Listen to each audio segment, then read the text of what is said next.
Today is the day. We have been waiting on this show to be released for a couple of months now. And during these months, we have seen some promotional footage that Disney and Marvel were showing us. And everyone in the world was thinking that, man, this show looks like shit. This show does not really look good because of the animation quality that this show has to offer us. And we had our skepticisms. We had our doubts about this show because of their questionable choices that they made for some characters. Case in point, making Norman Osborn black and making Harry Osborn black. And there are still some more questionable choices that they would make that they did not show us in their promotional images / videos. But today is the day, January 29th, and it's a Wednesday, and this is the day that your friendly neighborhood Spider-Man has dropped. And looking at the Rotten Tomato reviews, the early Rotten Tomato reviews so far,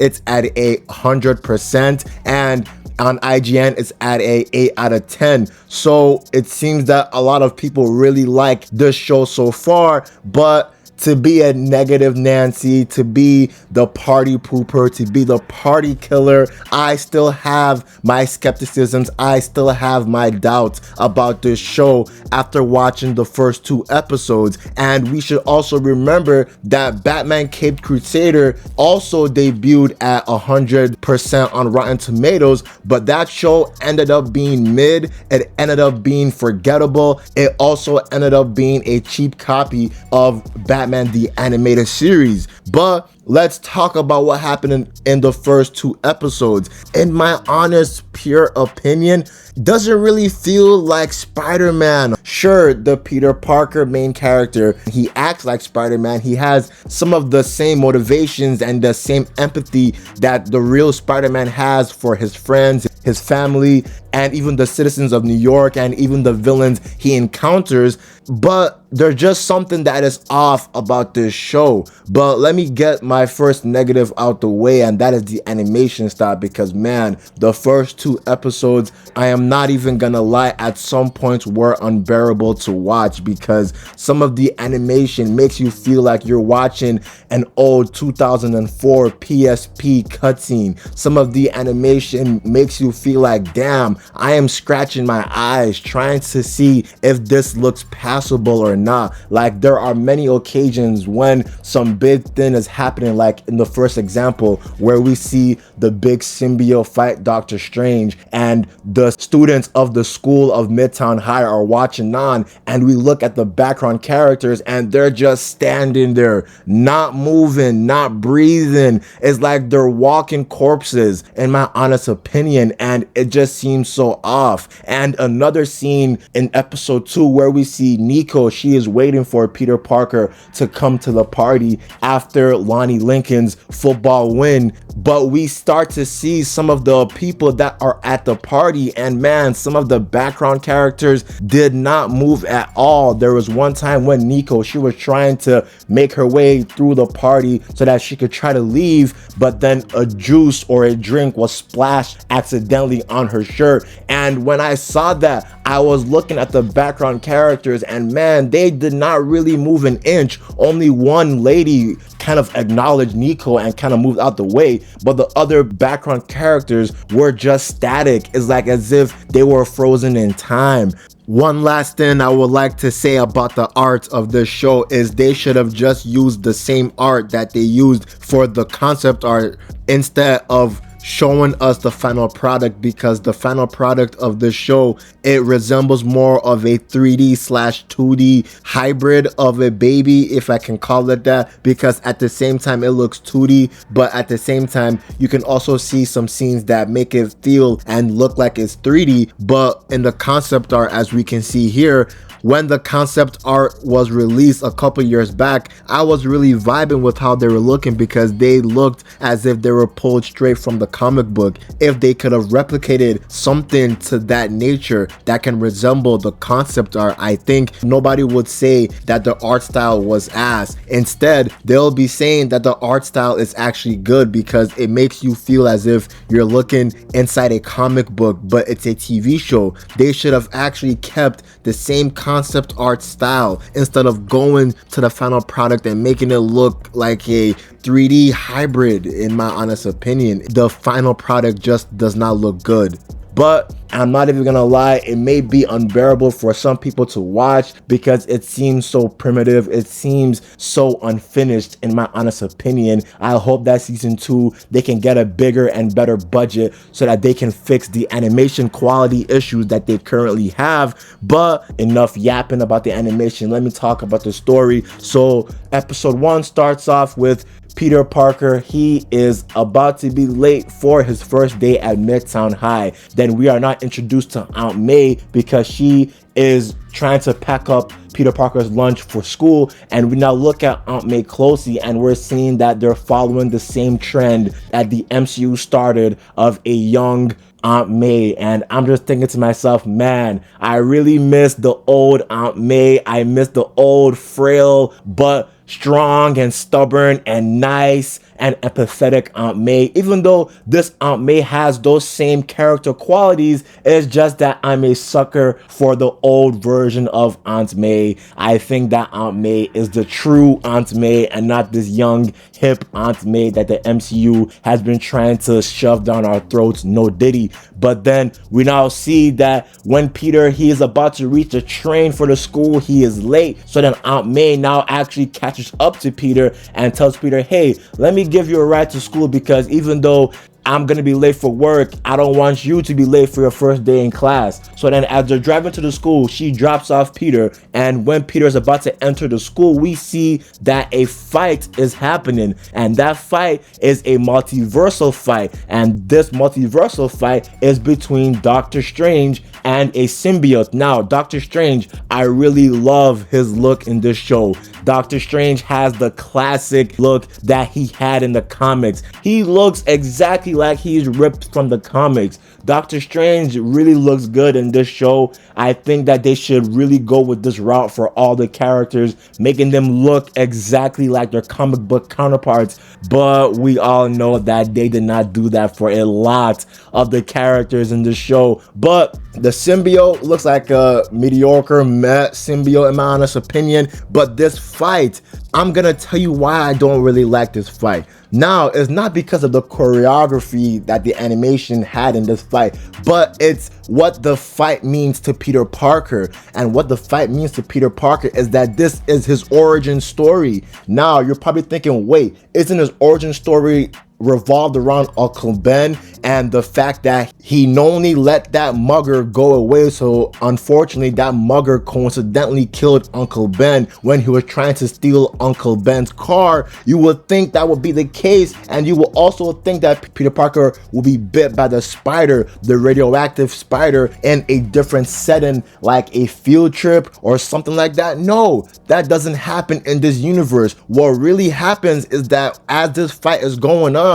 the portal, the multiversal portal, is still open by Doctor Strange, and we see a symbiote spider just falling down and the web is still latched on. And I'm thinking to myself, I know this is a comic book universe, but the logic doesn't really make sense, because how is that web still being like strong and sturdy, and where is that web connecting to? And now I also know that the symbiote spider is a multiversal symbiote spider, so the laws of physics does not really apply to a comic book universe. But I'm just thinking to myself, man, that did not really make any sense. Then we see after the fight is concluded and Doctor Strange defeats the symbiote. Before I tell you why I don't like this scene, we are actually introduced to Nico.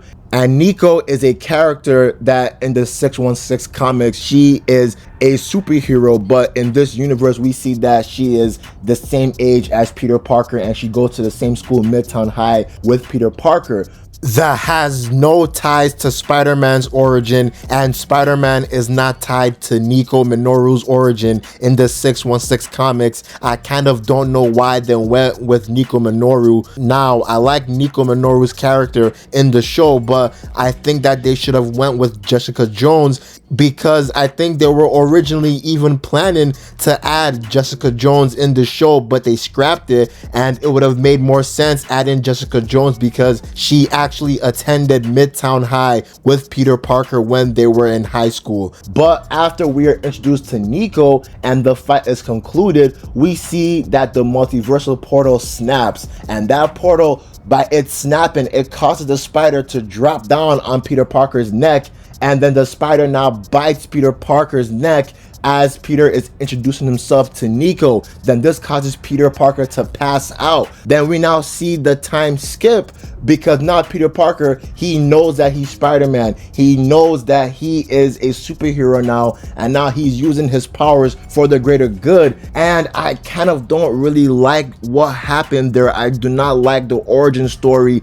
of this Spider-Man, because we completely skipped the part of the great power comes with great responsibility speech from Uncle Ben. We skipped that part. Then we also skipped the part where Peter Parker is actually learning how to use his abilities. We're skipping a crucial part of Peter Parker's early superhero life. And I'm just thinking to myself, don't tell me that Peter Parker is going to be Spider-Man because of a multiversal shenanigans. But that's exactly what the show went with. And I'm like, damn, did they really have to follow the multiversal trend that was set with Doctor Strange, Multiverse of Madness, and Spider-Man No Way Home? And as the show is going, we're seeing that Spider-Man is a thing now. He is helping people left and right, helping citizens left and right. And this is where he also helps out Harry Osborn. And to talk about the Harry Osborn scene, remember, I already gave my thoughts about Harry Osborn. I do not like that they changed his race. I really thought that it would be better to use Randy Robertson, who is actually Peter Parker's close friend since 1968, and he is actually a black character. And if they wanted to use black representation and actually use the good, they should have used Randy Robertson, because he's an original black character and he's an obscure black character that I'm pretty sure nobody knows who the hell Randy Robertson is. So using Randy should have been the right option, because that would be real representation instead of just giving us scraps, instead of just giving us the leftovers, because Harry Osborn is an original white character. And now you're probably thinking, big bro, changing the race does not matter to a character story. I'll have to respond to that statement with a question, and my question is, if changing the race doesn't matter for a particular character, why change it in the first place? But during this encounter, we see that Peter's bullies,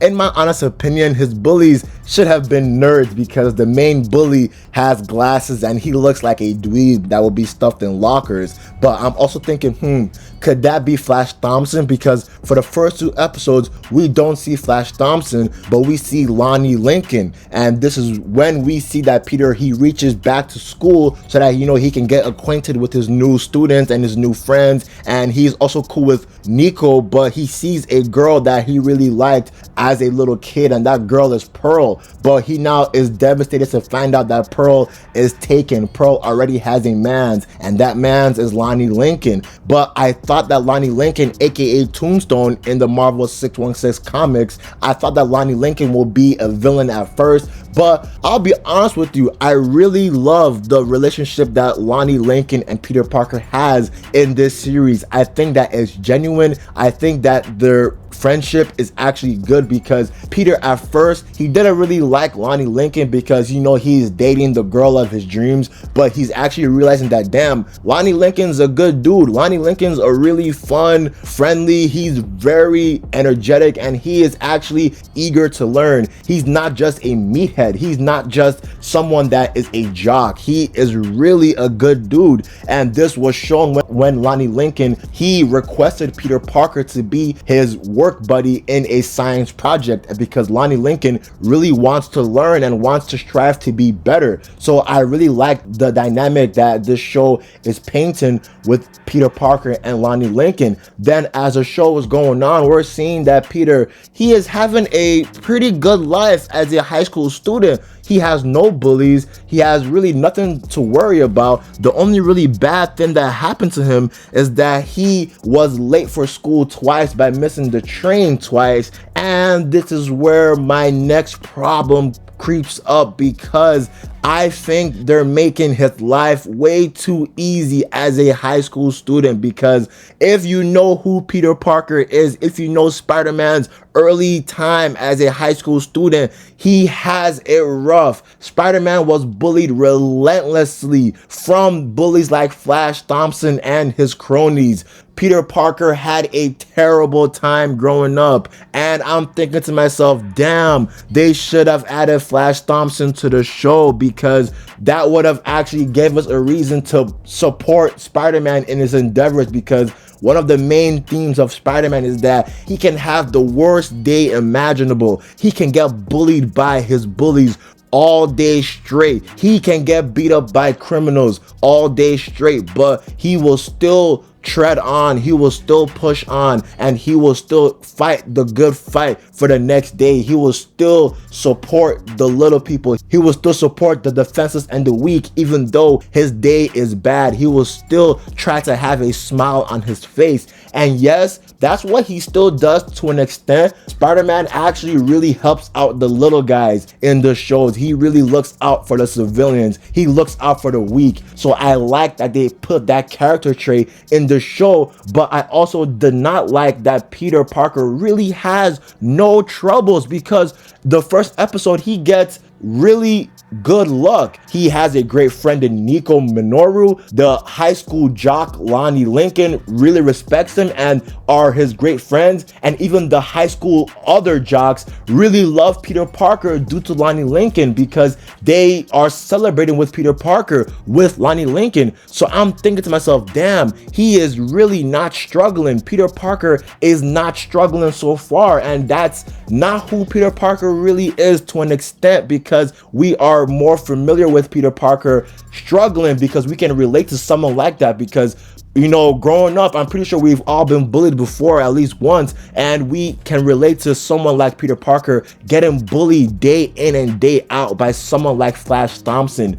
This series is missing someone like that, and we're seeing that the string of good luck for Peter Parker is still going on, because as the first episode ends, we see that Peter Parker, he meets Norman Osborn, because Norman Osborn, he is at Aunt May's home, and when Peter reaches home, he sees Norman Osborn, and Norman Osborn has a job internship for Peter Parker, and I'm like, damn, his good luck can't stop. He just keeps on winning. But the episode 2 starts off where it left off, and that is Norman Osborn. He is basically pitching to Peter Parker, look, I have this job internship for you. Are you interested? Peter Parker says yes, and then Norman Osborn says, okay, look, you gotta come by later today to start your first day at the job. Do not be late. So Peter almost gets there late, and the reason why he almost got there late is because, you know, of school situations, of fighting crime, you know, trying to save the day, trying to be a good superhero. And one thing that I kind of liked about the show is that he is very heart to heart with some of the criminals, because there was this lady that actually robbed this pizza store, and when she robbed the pizza store and Peter Parker brought her back to the owner of the store, he actually pleads with the owner saying, look, I know that she's a criminal, but it just seems that she has a bad day. It just seems that this is her first mistake. She seemed very sympathetic. Just let her go this once. I do not want to regret this decision. So I like that they made Peter Parker / Spider-Man empathetic and sympathetic to not only his friends and families, but to criminals as well. But we're going on and we're seeing that Peter Parker, he's about to be late for his internship, but he eventually gets to the internship on time. And when he gets to the internship, we see his first real bully, and that is Dr. Bentley Whitman, aka, if you know in the 616 Marvel Comics, the villain wizard. And this is good that they made Dr. Bentley Whitman a villain, because he's supposed to be a villain. He's a wizard, and so far he is berating Peter Parker. Everything Peter Parker is doing, he is not liking it. During this scene, we see characters like Amadeus Cho and Asha from Wakanda, but we also see a character that kind of pissed me off. And that character is supposed to be Dr. Kirk Connors. Well, now it's not Kirk Connors anymore. Now it's actually Carla Connors, because now the lizard in this universe is now a black woman. And I'm just thinking to myself, damn, that is crazy. They could have used someone else completely different. Why does Marvel continue trying to race swap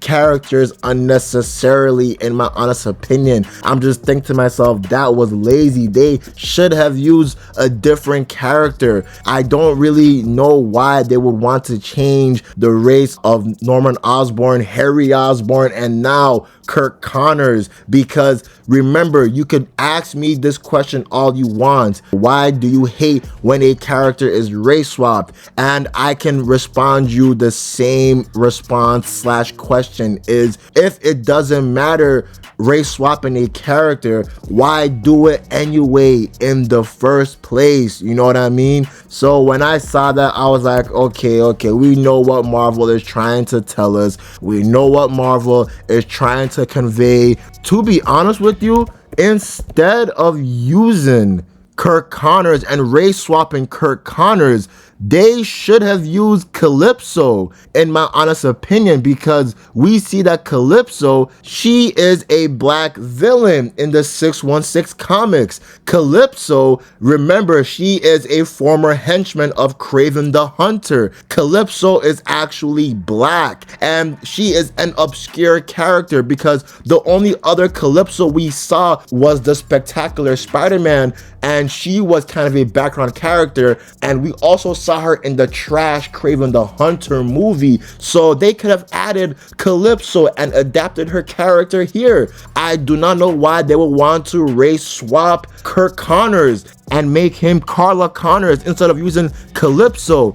I think Marvel is just trying to give us too many leftovers and too many scraps instead of giving us original slash obscure real black characters like Calypso. Come on, Marvel, that is not cool. But basically the episode ends when Peter Parker, he is being called by Norman Osborn. It seems that Norman Osborn is about to fire Peter Parker, but it's actually different. Norman Osborn shows Peter Parker that, look, I know you're Spider-Man. I know who you are. I have a new job for you. And that's how episode 2 ended. But this is where my last problem creeps up, and that is, I think that this location should have been the place that Peter Parker gains his spider abilities, because it will mean more to the story. Because remember, Peter Parker's real origin of gaining the spider powers was because even though he wasn't bit inside an Oscorp lab, he was bit when he was attending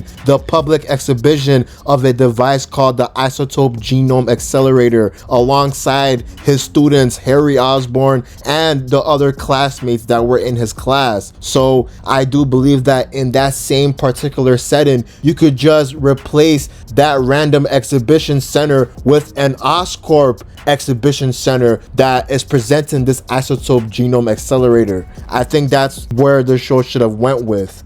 This should have been the place where they were studying radioactive bugs. They were studying radioactive creatures, and then a radioactive creature should have escaped and bit Peter Parker. And this could also make sense because if they want to make Norman Osborn a type of hovering Iron Man like figure like the MCU did when Iron Man was a mentor of Norman Osborn, if they wanted to go that route, they could have basically made it more personal as to why Peter Parker got his powers. But maybe Norman Osborn should have seen an opportunity of Peter Parker having his powers and basically realizing that, damn, this kid is Spider-Man because of one of my inventions. So maybe I should be the one to basically take ownership of this guy's career. I think that's where they should have went with, instead of a random multiversal battle with Doctor Strange that, to be honest, was very forgettable by the time I reached to the end of episode 2, man.